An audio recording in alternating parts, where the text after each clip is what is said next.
It's depressing that the Section 2 of the Constitution has been neglected. When we look at the noble objectives stated in there, you wonder why it was, they have been neglected.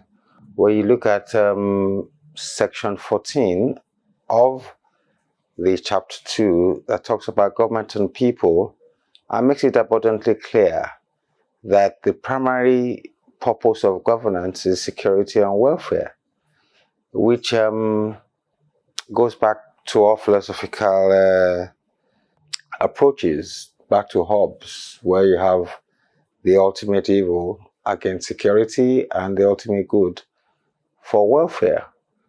Now, what the Section 14 is very clear about that, on what the government should do.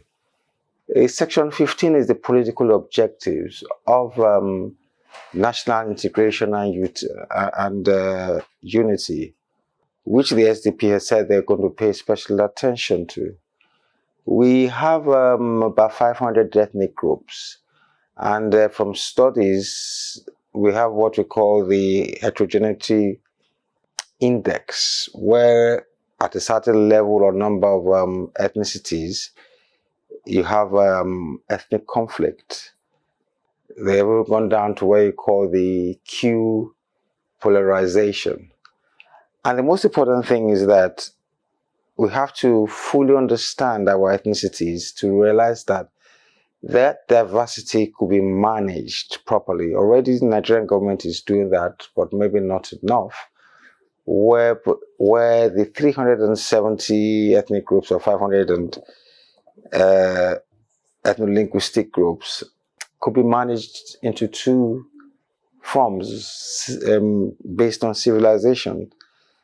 There are two civilizations in Nigeria, which is the Afro-Asiatic, Afro-Arabic civilization of the core north, of which Islam is way of doing things. And we also have the indigenous African civilization, which has been balkanized and destroyed by the colonists.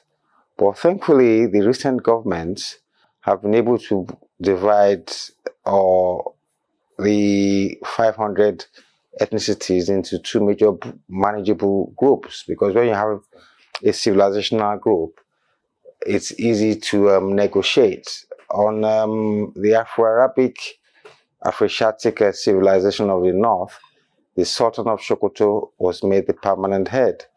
On the indigenous African civilization of the south and middle belt, you have Oni of Ife, the permanent chairman.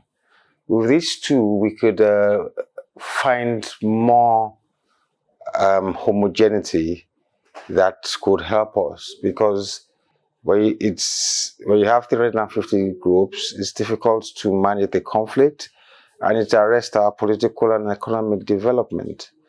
So with this adoption of Chapter 2, there's that promise that we could finally focus on national unity and integration.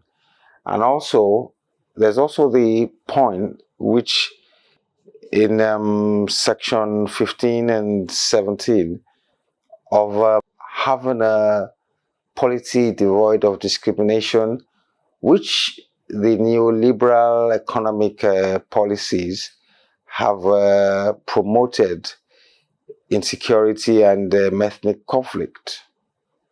So at this point, it is necessary that we involve our traditional institutions that are the source of our culture in the electoral process. So it's being viewed whether the federal and state traditional council should be in charge of INEC. And it was due to the struggle of power of the new colonial guards, the Eurocentric professionals and professional academicians and politicians, that made them deconstitutionalize our traditional institutions. but we often use ethnic identity politics. So why don't we use the traditional institutions that we play and use to be the guarantors of our electoral system? And this is one of the considerations of what should be done to make sure that we have a truly fair, inclusive INEC and independent of the ruling party.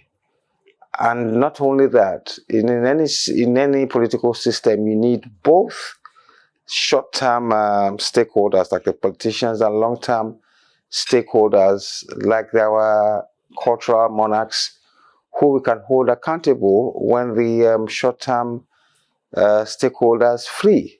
And they can put them on the guideline. And this is what we see in Britain and across Europe, where you have an upper house. But in this case, what we just need them to do, plus some other things, is first of all to control INEC. And that is one of the things that I see in the adoption of Chapter 2 by Prince Adewale Adebayo, the presidential candidate of SDP. And Afenifere fully supports this.